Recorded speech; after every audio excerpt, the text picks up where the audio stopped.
from the Ticats Audio Network. This is the Ticats This Week. Another edition of Ticats This Week. Rick Zamperin, Simoni Lawrence, Matt Bucknor. The Ticats are on the bye week this week after falling 28-23 against the Saskatchewan Roughriders back in week 2. So they've started the season 0-2, but redemption is at the doorstep with Hamilton taking on the Alouettes in the Hammer in a couple of weeks' time. As always, we have lots to chew on Ticats this week. We're going to talk about what did go wrong and what did go right against Saskatchewan. We'll get into what the Ticats should be doing as they get set to prepare to host Montreal. We're also going to get into the ratio, nationalized Americans, designated nationals. There's a lot of confusion as to what the terms mean and how they're used and who qualifies. So we're going to have a hearty discussion about the ratio in the Canadian Football League. It's an always entertaining debate on what the league should be doing. But because Hamilton's not playing in this third week of the season, we have Montreal in Edmonton Thursday night. We have Toronto hosting Saskatchewan on Friday evening, and then a doubleheader on Saturday, Ottawa in Calgary, Winnipeg at BC. And here are the standings after 2 weeks. Calgary and Saskatchewan tied at 2-0 atop the West. Winnipeg is 1-0. They were on the bye in week number 1. BC's 1-1 and Edmonton 0-1 to start the season. In the East, Montreal a perfect 2-0. Hamilton, Toronto, Ottawa all 0-2. But if the season ended today, the Ticats would be hosting the Eastern semifinal. But listen, we got 16 more weeks to go. Let's talk about the good, the bad, and the ugly about their Hamilton's week 2 loss against Saskatchewan. Matt, what did you like from the Ticats when it came to their home opener against the Roughriders? You know what? I'm going to start with the special teams. I like the placement of the punts. One of the things that we talked about just through the preseason, early in the season, is just placing the punt. I thought the return or the kick, the punt teams did a really good job containing Alford. That first half, he had one return that went for about 16, 18 yards. Aside from that, they had him contained, and that's a really good returner. So Alford is a big one that can spring a big one, and I thought the special teams units did a really good job of containing him. Another thing that I liked from that first half from Hamilton was the physicality on defense. I thought they were physical actually for majority of the game. There was a few plays, of course, that they did let go. We talked about the big run from Ouellette. That was a big one. But all in all, I thought there were physical. Stavs set the tone coming right out the gate. They tried to throw that ball down the middle. Stavs lit up the receiver. Moxie went and got the tips and the overthrow on that one, and that's the type of football that you want to see. Thought Wilson flew around. On the front end, of course, like I mentioned, there was a few plays that these guys want to have back, but overall, love the physicality from the defense. And then I'm going to also lean onto the offense. And I thought the chemistry between Bo and Kenny Lawler was outstanding. They're showing for a couple of guys that have just played a couple games together. For Kenny to have the amount of yards that he had in that game was pretty remarkable to see. Love to see, of course, want to see more consistency from that offense. But overall, thought the chemistry between Bo and Kenny is something that the rest of the Ticat fans can be excited about for this 2025 season. Yeah, Bo Levi Mitchell, 26 of 40, 336 yards, 1 TD, 1 costly interception, which I'm sure Simoni Lawrence is going to bring up here in just a moment. I do have to mention as well, Kenny Lawler, 10 targets, 8 catches, 162 receiving yards. He was a force. Simoni, what did you like about Hamilton's home opener against Saskatchewan? I like the fact that they retired Garnley Henley's jersey. It was a show. Mm-hmm. It was beautiful. I think that everybody at HSG put on a great Hamilton Tiger Cat first home game. That was fun to watch, and it was an entertaining game. I feel like a lot of this week, going against the Roughriders, we seen ourselves improve from last week against Calgary. Mm-hmm. And the improvement might not be drastic as we may think it would be, but we improved. We got better. So that's what I like. I like that we improved from week 1 to week 2. It didn't show up on the scoreboard, but I think we just improved from week 1 to week 2 drastically. Because Saskatchewan, that's a real good football team. Even though I think they did everything to lose this game and still ended up winning. But that's another story. So, Sim, we'll stick with you. What does Hamilton need to do to improve in the weeks ahead? Not necessarily just against Montreal, but what tangible improvements should we be seeing out of this team in weeks 4, 5, 6, and beyond? We'll start, on defense, they have to play more together. And when I say play more together, they have to play together as a team and understand the concepts of the defense.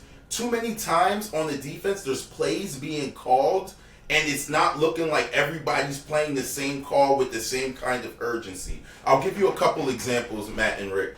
For example, when they caught the touchdown in the end zone on Talbert, they were in zero pressure. Matt, you're supposed to have 1.5 seconds to throw the football in zero. Everybody's looking at Talbert like, oh, Talbert sucks, Talbert's this. No, Talbert had to stick this guy for 4 Mississippi in zero coverage in the red zone. That's not playing team football. If you're in zero, you're supposed to get as tight as possible on the offensive line and come as tight and make sure this quarterback is getting the ball off in under 1.5 seconds to help your DBs out, because everything marries together in football. That's why it's the best team game, because you can't do nothing without the other thing. Another example would be when they're in white coverage, and white coverage is simply you got a high guy, and then all of the linebackers are sticking all of their bigs. So Dozier's on the tight end, Kyle's on the running back, and then you'll have one field guy in the hole looking to rob things, right?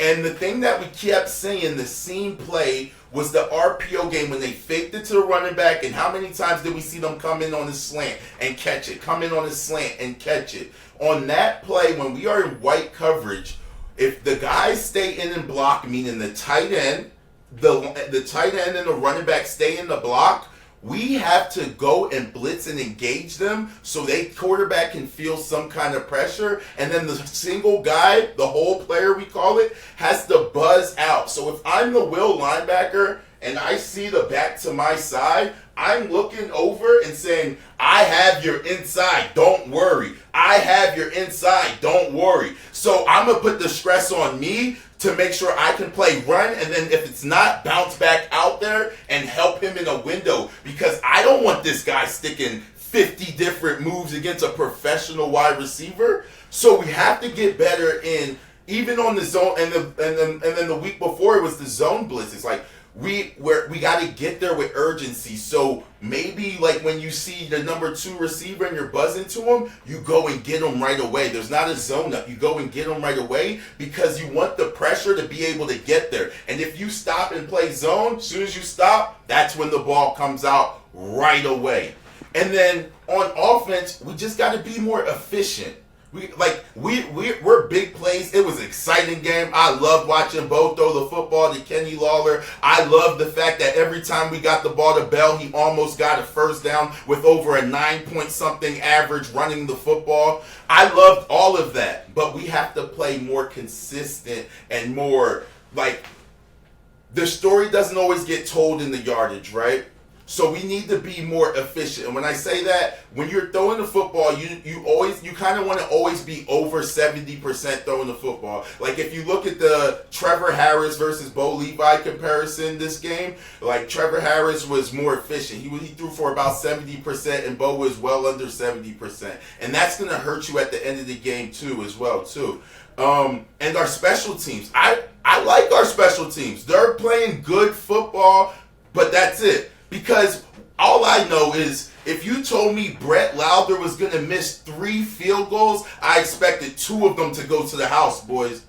I expected 2 of them at least to go to the house going against all offensive linemen. So for our viewers out there, when Brett Lauder misses these kicks, the returner's going against almost all offensive linemen. There might be 2 fast people on the field. So when Speedy B used to be back there, Rick and Matt, We would identify the fast people, and we would go get them. And if he gets tackled by anybody else, you're a bum. Don't come back in the locker room.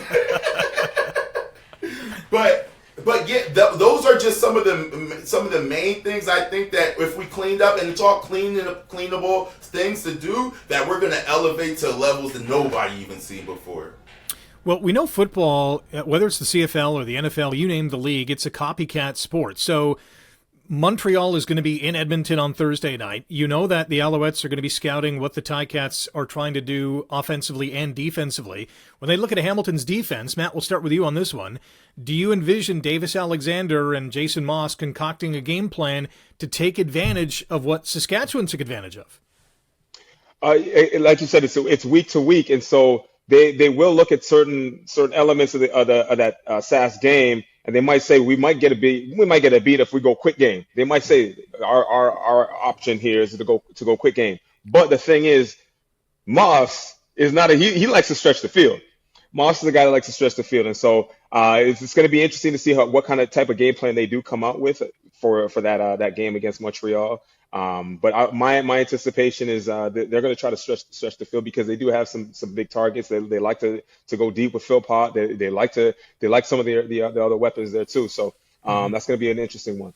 On the flip side, Sim, the Ticats are off this week. They're all going to be grabbing their popcorn and watching the Alouettes taking on the Elks. From a defensive standpoint, how in tune are the Ticats defenders, defensive coordinator Brent Monson, in with what Montreal is going to be bringing to the table offensively, and how Hamilton can take advantage of their strengths to minimize Montreal's strengths? For sure, Rick. And to be honest, week to week, offensive coordinators, they're going to have like 4 plays that you've never seen before. Other than that, everything is steady. The game plan is normally always the game plan for offense. Like you'll recognize the play either, okay, they have this week's going on, they got, all right, it's the RPO game. Okay, this week, all right, they're all 5. And as a player, you just have to study enough film to be able to lock in and see what their game plan is by watching film. And this is great because, to answer your question, Rick, it is going to be a great game because it's their 3rd football game. So you're going to get to see even more offense. So now you can really put together your little cheat sheet to see what kind of flow of football game it is. Because it's like watching a movie. How many times I watch Friday Night Lights? I know exactly what's going to happen because I watched it so many times, And every so once in a while I'm like, oh man, I forgot about that. How did I forget about that? You know what I'm saying? So that's what it's like for sure. All right. Week 1 depth chart for the Tiger Cats created a bit of, I don't want to say conversation, really, in terms of the ratio and how it's employed. Some fans have been asking about the rules regarding designated Americans, designated nationalized Americans, and designated nationals, and how they're utilized on a CFL roster. And this came about because in Week 1, Isaiah Wooden was listed as the starter at slotback. Tim White was listed as the backup, but in brackets, he was a nationalized or designated national. And so basically he is a quote-unquote Canadian player at this point of his career because he's been with the Tiger Cats for 5 years. You can be with the team for 3 years or in the league for 5 years, and now you have earned this designation. From a ratio standpoint, Sim, maybe we'll start with you. In terms of the confusion, designated nationalized Americans, designated nationals, coaches can really massage the lineup to get the most out of it, right? Yeah, but the only thing is, Rick, you need somebody that went to Harvard math statistics to solve all of this stuff, Yeah. Football's a simple game. Can we just play football? Like, I remember, so this is back in my day, I was like a kid at the candy shop, Matt and Rick. So one day, they decided that they were going to award the American players that come to one team and stick with that team and be like, hey, you know what? You put in so much work with the same team and the community and gave back that you were going to say that you're a national player after a certain amount of years. So that means that now that I'm like Katsatonis, and this all switched. It was a wave when they just wiped it all out because you know how the game goes. PA doesn't want it, so it's kind of like a split, and you can't get it. So what they did was they just made something up, like, oh, if this guy he's a designated. The same thing is like if I played 5 years on a team, now I'm connected. A designated national American or something, and then if you don't play a certain amount of years, you're American, and then the national is still the national. It's just a bunch of confusion. 51% of it's just confusion now because they didn't want to do the right thing at the end of the day, you know. So, hey, man, I mean, it's confusing, fans. I feel you. I feel your pain. I feel your pain. I'm on your side. Yeah. Matt, do you see maybe a simplified version? And so, the CBA is going to be revamped in 2026. Do you see them kind of coming back to something a little more simple? I think with that eighth national player who is an American, I think they should award that. You know, Sim just touched on something that's really important, where these are Americans that are coming to the game. And again, I'm a Canadian player, and I grew up watching a lot of Canadians have success in the league, and I've also played with a lot of great Canadians that have been a staple or a heartbeat of their team and leagues. You know, and there's a lot of players that we could name off: Nick Dembski, Andrew Harris. There's a lot of great players that have made an impact in this league, and then of course other players from past years as well.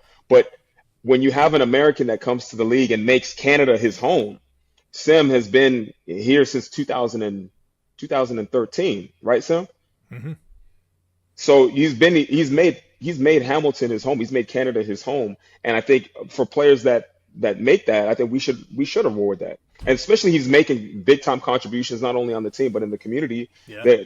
That should be awarded. And yes, as a national player that's made that impact. And so I know there's going to be people that will disagree with that, and they want to highlight the Canadian content. And I'm not saying we don't highlight that, but I just say we award or we reward the players that have made that sacrifice to come to Canada and making this their home, because it's a big thing for them to do. You know, these, like Sim, he's from Philadelphia.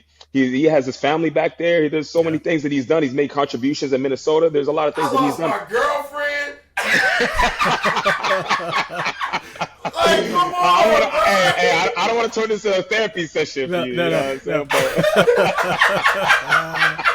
Let's just put that under the heading of sacrifices. There's a lot of guys that make sacrifices. Let's reward them. Let's reward those players.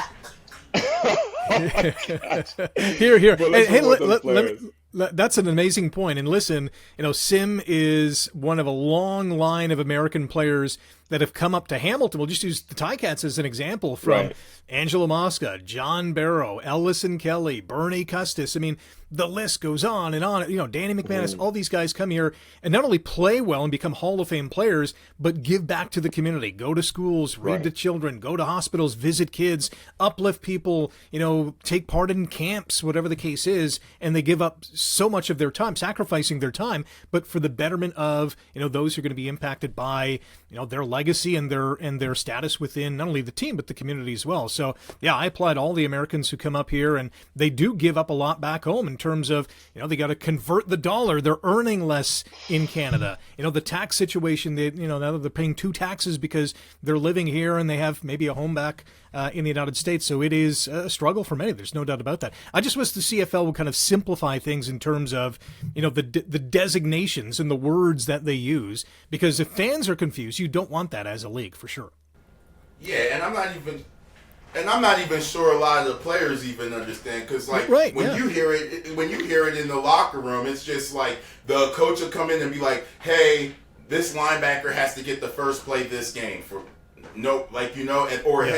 on the depth chart, Tim White is not starting, but Tim White is starting." It's just it's confusion that you don't need in a league where we're trying to be competitive and show everybody that we're the top, we're the best of the best, So we have to make it look like that. You don't want the kids be like, "Mom, I was looking at the depth chart and my favorite player is not starting today. Why is that?" And then it's too much confusion, especially when you're operating at a high level.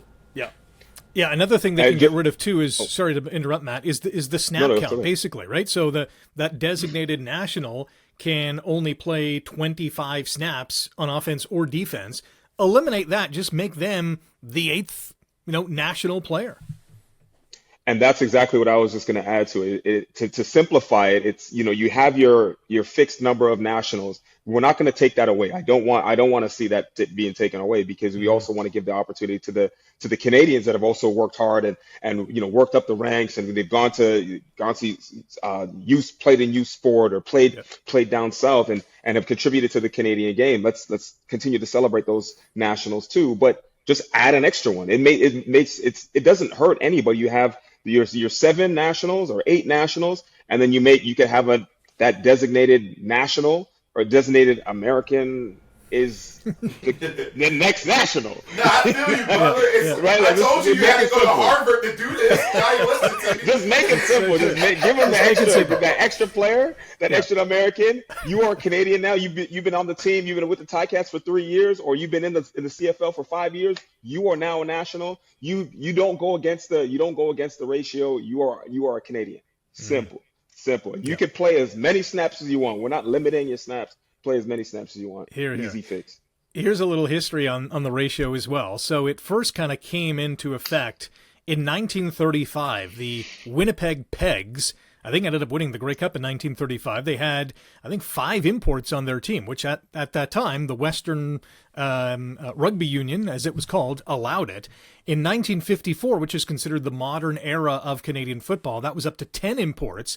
And in 1965, there was actually a court challenge because some players were like, well, hey, you're discriminating against our nationality. And so there was a very smart law professor at Osgoode Hall at the University of Toronto who basically said, it has nothing to do with nationality. It has everything to do with where you are trained as a football player. So if you spend at least 5 years in the Canadian system of football, you qualified as a national, or at that time, non-import player. So really interesting history that dates all the way back to 1935. But that court challenge was 1965. So really, since 65, there's been some other challenges, but they've all fallen short of, I guess, their intended goal. Here's a topic for you. Sim, did you want to jump in one last time? Yeah, and it is confusing because I love the Canadian Football League the way it is.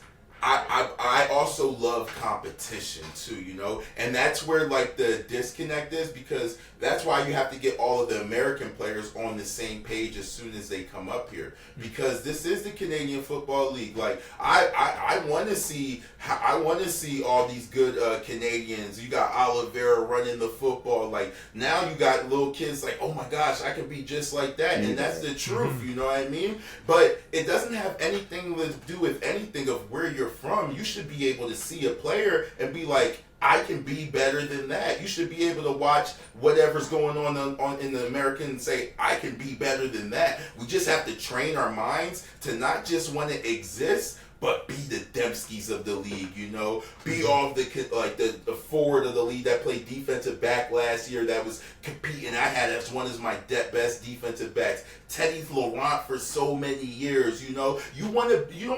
I don't like the stigma around it. I don't want it. It's like we have to start 7. We have, it shouldn't be like that. It's like, Ted's on the field. He's going to make sure that I can pay rent or pay the mortgage next month. You know what I'm saying? Like, that's all you want to do is have that kind of sanity in your head, because it is different, for an American player. If your team's not doing well, it's easier for you to get sent home before anybody else. So we just all want to compete at a high level to make sure everybody can continue to do what they need to do for their families. Yeah.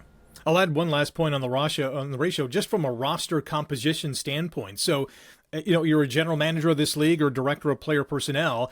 Now you have this ratio to worry about, and you're trying to get at least the 7 best Canadians, if not more than that, to play, special teams and other positions as depth guys. And from a roster composition standpoint, that's just an added wrinkle for front office people to deal with. But Sim, I get your point. Like, let's have the best players in this league, and I guess we'll end that point on that topic, or that topic on that point, which is a great conversation. I want to talk about bye weeks, because the Ticats are in the bye week right now. Sim, will stay with you on this one, then I want Matt's input on this one. What do players usually do during a bye week? Are they just sloths all week? Are they training? What's going on? It depends, yo. You can tell. the better answer is just give me a name and I can tell you what they're doing. You know what I'm saying? Like, It's just about, you got it. Like, the first thing in football is it's called you know your personnel and know who you're working with. It's like, yo, I know I can't give this guy too much free time, so I'm going to go over his house and play cards with him all day until he go to sleep. You know what I'm saying? Okay. So it's some people you give that free time to, they done left the country in the Bahamas shaking ass, doing all kind of stuff. I need Troy to put up the picture of Odell Beckham on the boat this one year. Odell Beckham took a trip on the boat, and then he got cursed by the football gods. He was never good again. Ever since he took that picture on the boat when he was supposed to be in camp. Or on the bye week. Those bye weeks are tricky, Rick. I'm not gonna lie. So it's like, and then you got like girlfriends. I remember one year my girlfriend wants to go on a trip and stuff and like do all kind of stuff, and I'm just like, yo, it's not a good precedence. You know what I mean? Because like I don't get the luxury of getting what's the word I'm looking. I don't get the luxury of the benefit or doubt. You know what I mean? Right. Yeah. So it's like, yo, any little thing I do will be construed as a big thing. You know what I'm saying? Mm-hmm. So what am I doing during the bye week, Rick? Every time, even though I don't got to because I'm always gonna perform. I'm here in the community, going and hanging out with the kids, playing football, reading to the kids, telling them about sports, telling them about their digital footprint, how they shouldn't just put anything online. I'm working out in the weight room, talking crap, telling all the guys on vacation, I'm gonna be better than you when you get back. You know, I'm just playing with people. That's what I'm doing. Yeah. Matt, what in your experience, what do players usually do? Oh man, this is a good one because honestly, it all depends on where you're at. Right. So there's certain players that might be dealing with an injury. If you're dealing with an injury, this is not your time to go and take off and go to the Bahamas. A great point, Matt. You got to be locked in and get your treatment because you need to be ready for example, for the Cats. You got to be ready for week 4. You know, where you're a pro, so you got to be. I played for Mike O'Shea, and anytime my guys would ask him a question, one of the things he'd always say is, be a pro. You know, so they'd say, oh, coach, what do I got to do here? His response always was, be a pro. And so he's not going to tell you what to do, but you're going to know. It's like, listen, I got to be a pro in this situation. And so I think, some guys are going to go on a trip, but not if you're a practice roster guy, you're not going on a trip. Not with them $500 checks. But it's not even about the money. It's not even about the money. It's about your grind, performance. Exactly. Yeah. You got to stay locked in. I try to tell people, even like coming up to here as an American, you get lost in this because all of this is new. Like Canadian culture is way different, like extremely different from American culture. So when you get up here, you're in a different world. It was like when I first went to the University of Minnesota, because Minnesota prepared me for Canada, because I'm like, oh my gosh, I didn't know these people was really this nice. Yo, this is uncomfortable a little bit. But nah, seriously, you got to know where you're at or where you want to go, or where you want to stay. Because I was like, as a football player, you want to be the guy that doesn't get told all the things what to do, blah, blah, blah. And the only way to do that is to be the absolute best. And the only way to be the absolute best is to do all of the right things. We call it do what makes sense. Shout out to Coach O. It's called do what makes sense. You know, that's why my brain, I get lost. As soon as people start doing things that don't make sense, my brain gets lost and I can't even talk to them anymore. Because I grew up in an era of do what makes sense. You can't put, for example, you can't drive a Ferrari and put regular gas in it. That's not doing what makes sense. You know what I'm saying? Yeah. You can't be, it's just, you got to do what makes sense in every aspect of life, and the players got to understand that too. I don't know, but Matt, you didn't answer the question of what do you do? Oh, he said what did players? We didn't get to that. He said what do players do? We're gonna get to it. So I want to know what you do. Yeah, let's jump into that. Let's jump into that. Okay. What was the best thing and what was the worst thing that you ever did on a bye week? I will be asking Simoni the same question. All right. So this was the best and worst thing that I did. So playing in Calgary. I played in Calgary one year. All right. And the Stampede ran during the Calgary Stampede ran during our bye week, the year that I was out. Sim's laughing already. Sim's laughing already. So again, the Stampede runs for 10 days. There's no way that I was going to be a part of the whole 10 days. But there were a couple of the days that, we go out. And so a handful of the guys that I'm not going to say the names that I was with, but there were a few guys that I was with. Real one. Yeah, I'm not going to say, but I might have been by myself for who knows, right? But yeah, so I was, go out. You enjoy a little bit of the Stampede. There was only 2 of the days. For me, it was only 2. That's all I could handle. And another thing for me, and the reason I did that is because I was also a guy I wasn't a practice roster guy, but I was basically a backup as one of the DBs. So I was the next man up in the case it's any type of injury, anything like that. So I got to make sure that I'm ready to go for when my number is called and my name's called. So that's what I did. Another year when I was in BC, I went to Whistler, for a handful of days while I was out there. My years here, I don't even remember what I did on the bye week. But I was starting that year, so I probably was chilling in my playbook, just locked in, during the bye week. Still, I don't know why you're laughing, but I was locked in. I feel the need to go back to the Stampede. Why was the Stampede the best and worst thing at the same time? Because there's so much going on, Rick. You got to use your imagination right now. You got to use your there's so much going on. There's certain things that I see online and let me know that there's a reason that certain players talk so much crap because they see what goes on online, and we're all football players. We all grew up in the same kind of system and same kind of environments. So when I see somebody somewhere, I know exactly what's going on already. You know what I'm saying? Nobody has to send me a picture or video, nothing. I know what's going on. So it's everybody's already locked into what's going on. And then you think, if we know, the up top that are former players and all that other stuff, they know too. Yeah. So what you want to do is leave nothing to the imagination. If you are a family man, like Revenberg goes home, I don't care. He's with his family, hanging out. Woodmansky goes out, he's hanging out with his family. That's go get that love. I can respect that because some people need to fill up, go see their children, go see their kids, see their wives and all of that, hang out with their loved ones. They fill back up for a long season. I can understand that. It just gets tricky when you put certain things online maybe, or certain kind of too much fun. You can't have too much fun when the job's not done. Oh my gosh. You can't have too much fun when the job's not done. Trademark that. Dang, that's a bar.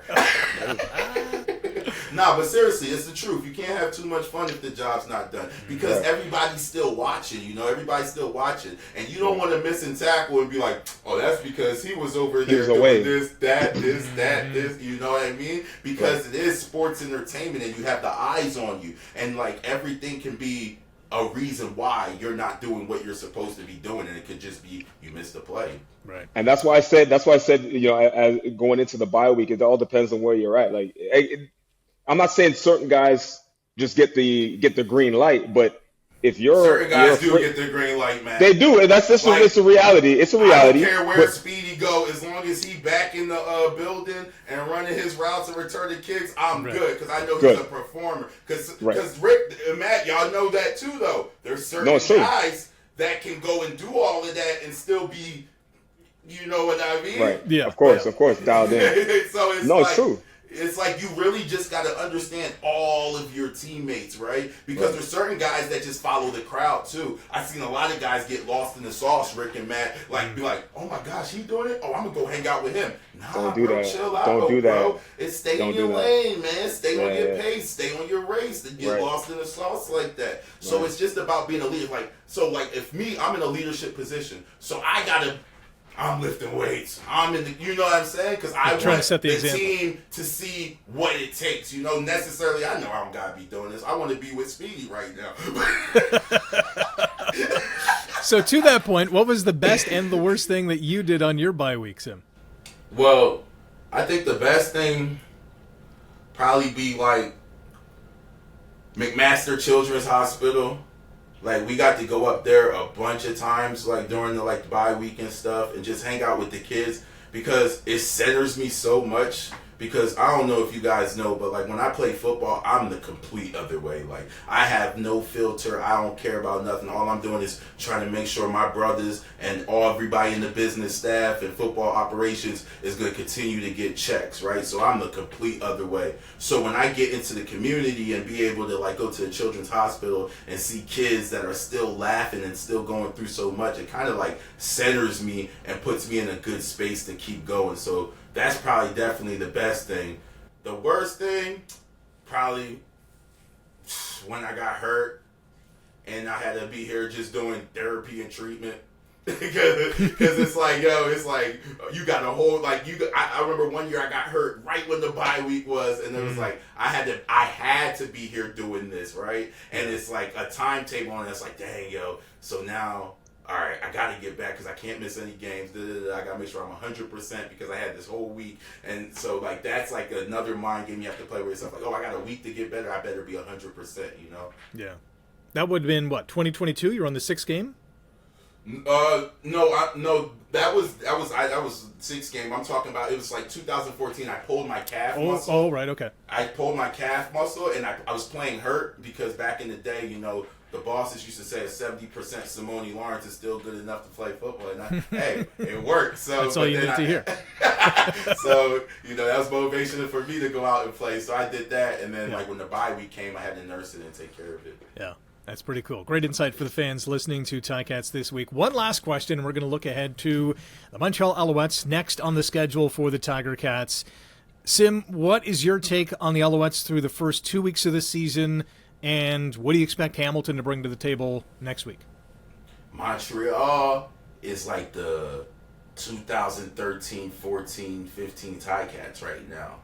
Like, you remember back in those days when every week we were scoring on defense. Like they're hitting, they're getting to the quarterback, they're playing team football, their special teams is competing with the defense. Their defense is competing with their offense. And those are the best football teams I've been on, is when you have competition within the different genders, like defense, offense, and special teams. Yeah. I used to be like, Speedy, you ain't gonna do nothing? Don't worry about it. I'll take care of it on defense, you bum. You know what I'm saying? And then Speedy takes something to the house, be like, what's up? And he starts talking, and then, you know, it's just, you gotta create that kind of insane competition to keep yourself going. Because it's like, yo, you can let yourself down, but you don't want to let your boys down, especially because you got to see them all the time. Because you know, if you create that competition, shoot, I always say you got to win 2 of the 3 phases every week. You're in the rock. Everybody knows what happened, because that's the thing. You got to get all the time. Like, everybody's like, I don't know what happened. Everybody knows what happens after the game. So you got to make sure that group is right.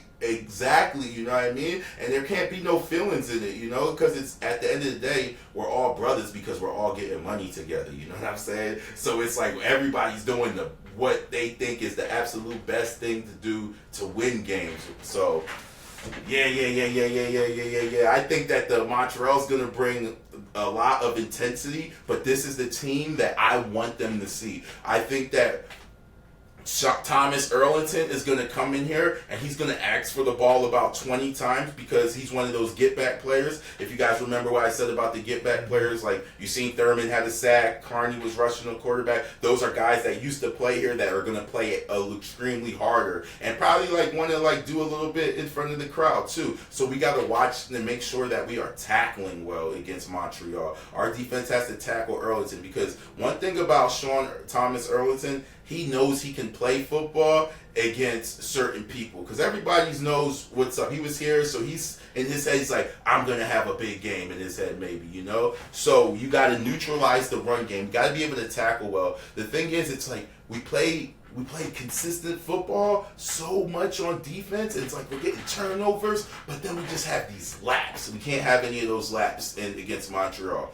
And then on offense, we got to get that percentage up. If we're going to, I seen a stat where we threw the ball probably 20 more times than the next person in the whole CFL. We threw the ball 90 times, and our completion ratio is under 70%. We have to get that up, because it's just giving away a bunch of plays that are going away, and Montreal are winning. Those are all wins, Attempts are wins. So it's like if your completion percentage is that low, it might not see a tackle, you might not see a bat down, you might not see nothing. But it's a play where the defense is just like, man, that was easy. Let's go. You know what I'm saying? So we have to be better at that. If we're gonna throw the ball between 50 and 40 times a game, that completion rate has to be over 70%. And then we have to lean on Greg Bell a little more because he had over 9 yards per carry. Fans out there, let me tell you what 9 yards per carry. In the CFL, for our other listeners,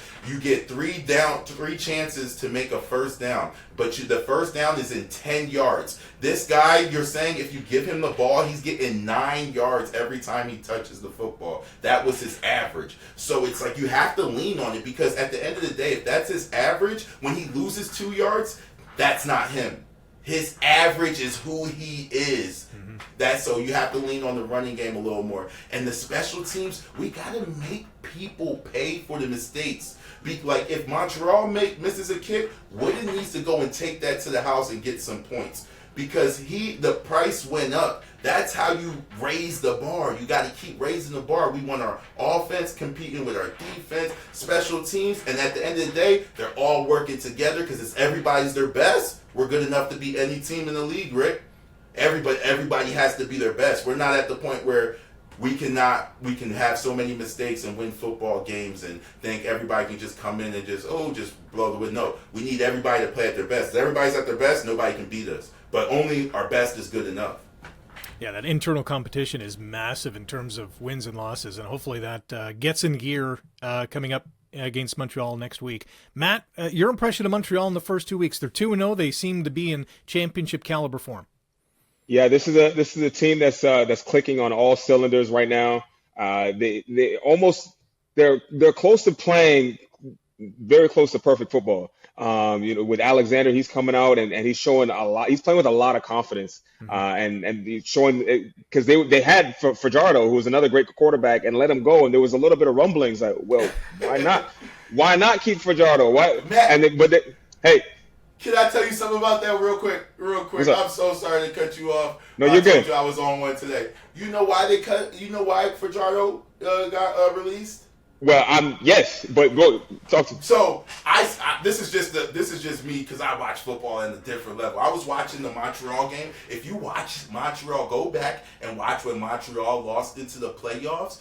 They had I told whoever was next to me, I told her, I was like, yo, that kid's going to start at Montreal next year. Watch. They had a picture of Cody Fajardo smiling and laughing after the loss, and then they had a picture of this kid crying, mad as heck, and he didn't even play. I was like, that's all I needed to see. So if you fans want to see some cool stuff, go watch the end of the Montreal football game when they lost in the playoffs, and you'll see exactly what I'm talking about. I'm sorry, Butler. Keep going. No, you're good.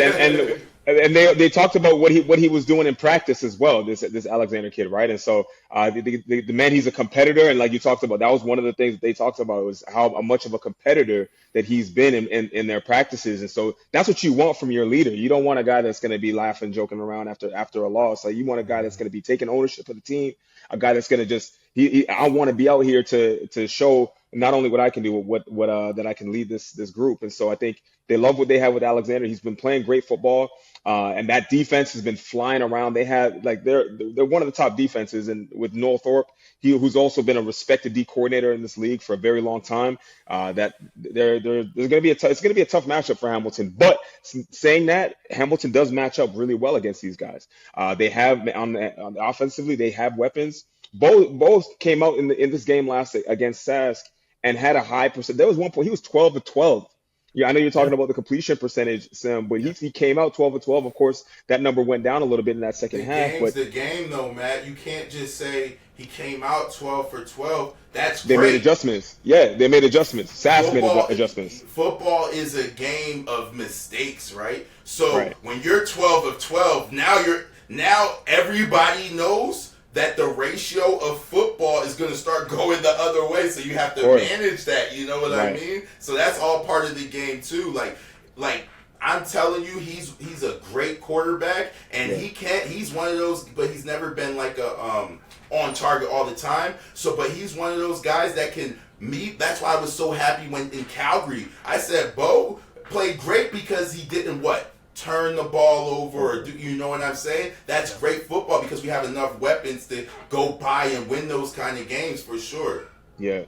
And just to add to that too, one of the things that we talk about, like the big plays, one of the things that I looked at from that game against Sask was just cleaning up their penalties that they were taking, Hamilton, and they were negating big plays. And so there was a couple penalties, a holding penalty, there was a block in the back, there was an offside, and and they're getting big yards. It was on a 2nd and long on one of them, and then that took them out of field position, which took away points. And so one of the things that I want to see from Hamilton going into this next game is just making sure they're not taking penalties in critical spots. They're going to be playing clean football. Again, you're playing against one of the top dogs. There's no secret about this. So you have to play clean football against Montreal, or they're going to punish you.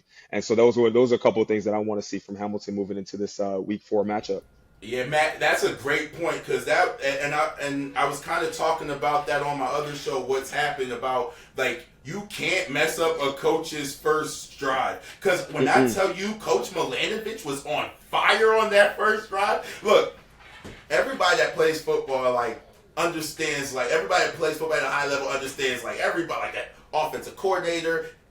They're crazy. Head coaches, they crazy. Defensive coordinators, they crazy. Because we all think we the best. You know what I'm saying? Right. So this game was so funny on the first drive. Because Coach Milanovic was really on some let's get to it, you know what I mean? When he came out there lined up in pistol, and then, all week everybody saying, gotta run the ball. And he gave the play action 20 yards right there. He was like, got him. You know what I'm saying? Because it's psychological warfare in the media too. So now he knows how to call his plays the first game. I was like, there's no way he's right. This is a play action. I think me and Rick called it up in the booth. I was like, you're not slick. I know what you're about to do. You're funny. You hear the noise too, baby. Okay. Right. And then he came, and to your point, and got another one to Bell for another 12-yard gain, and that's when we got the holding and cut the drive off. And to your point, I was like, that was 7 points. That was a touchdown drive. I don't care what nobody says. That was a touchdown drive. I felt it. I've been around football enough to know when something's about to happen. You know what I'm saying?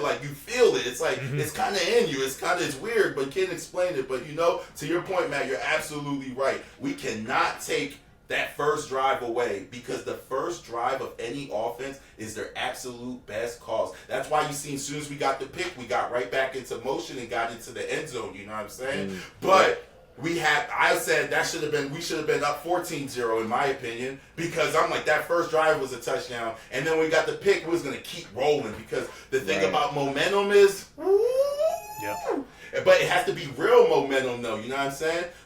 You can go 12 for 12, Matt and Rick, but if you're not scoring touchdowns, why does it matter?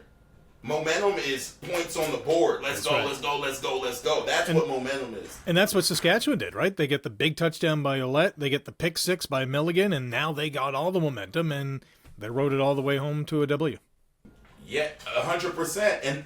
And those are two, a pick six in a game, those plays are hard to recover from. Yeah. But a pick six with a run like that, man, even if you win the game, you don't win the game. You know what I'm saying? That hurts bad. Nobody wants that, because we think we're the best too. Who wants to be on television every week? You know how many times they're gonna play that thing on TSN when we watching it? You probably with your girl, and then you see yourself. What?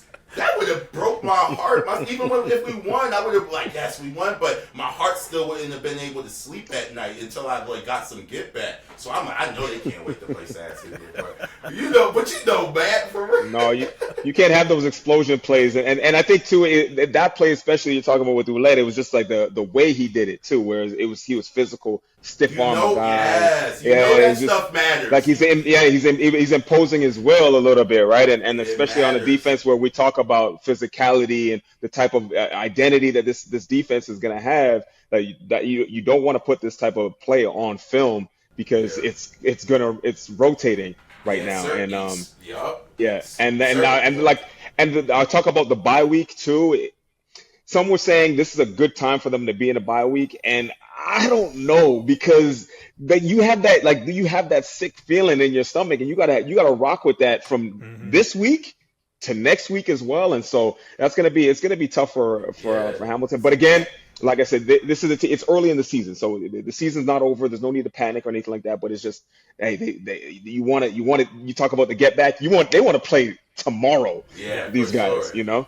Yeah, and no, there's no need to panic because everything is fixable. You know what I'm saying? Yes. Like we stopped. I'm telling you, I watched all of the football game after the football game on like DVD Sport, Matt. So you know what I'm watching. I'm watching the back view, the side view, everything, because I want to understand, because I'm like, okay, that's what happened. So I'm telling you, on that Talbert touchdown, it should have never happened.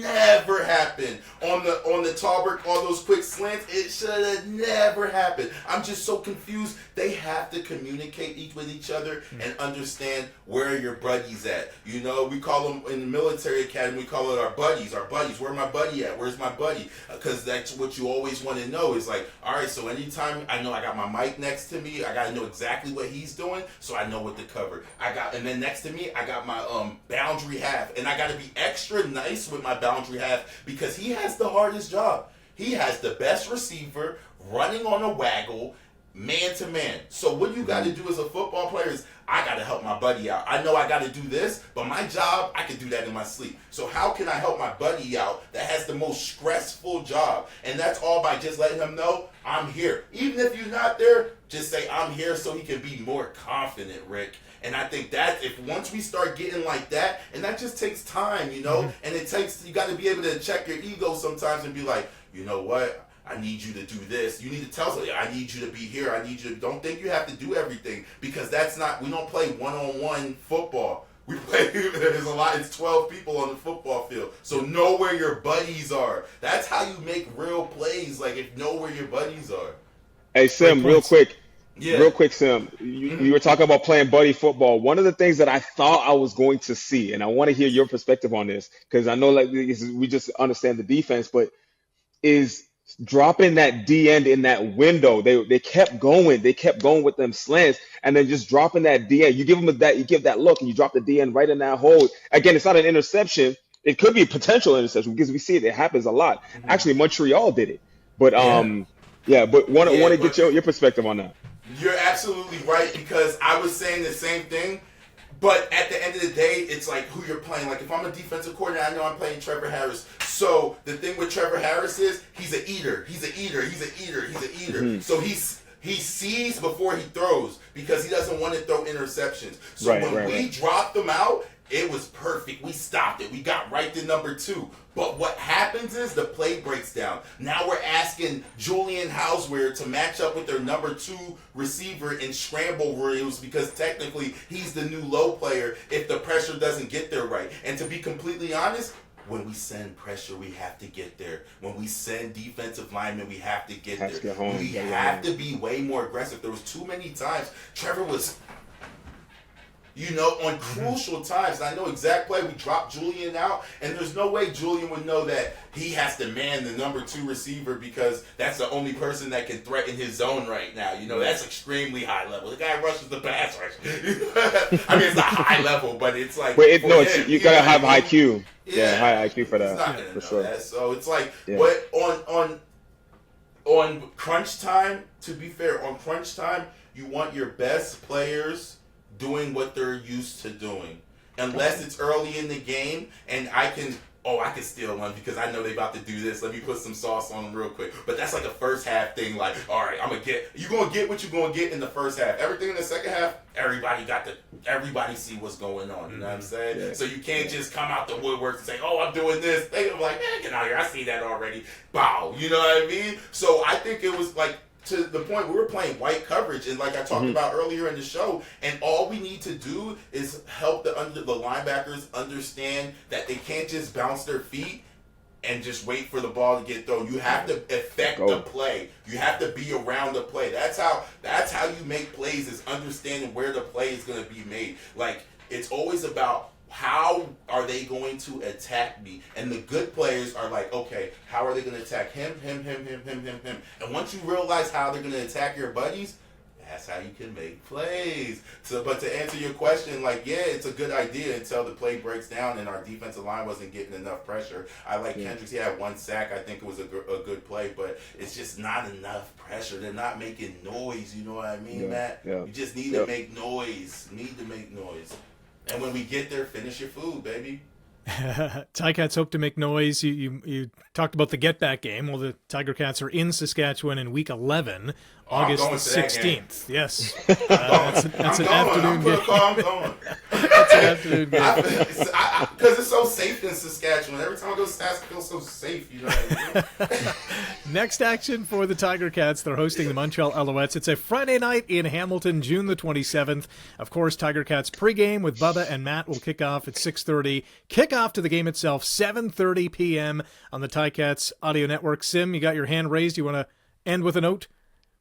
Don't put regular gas in a Ferrari. It will mess the car up and you won't get the best performance.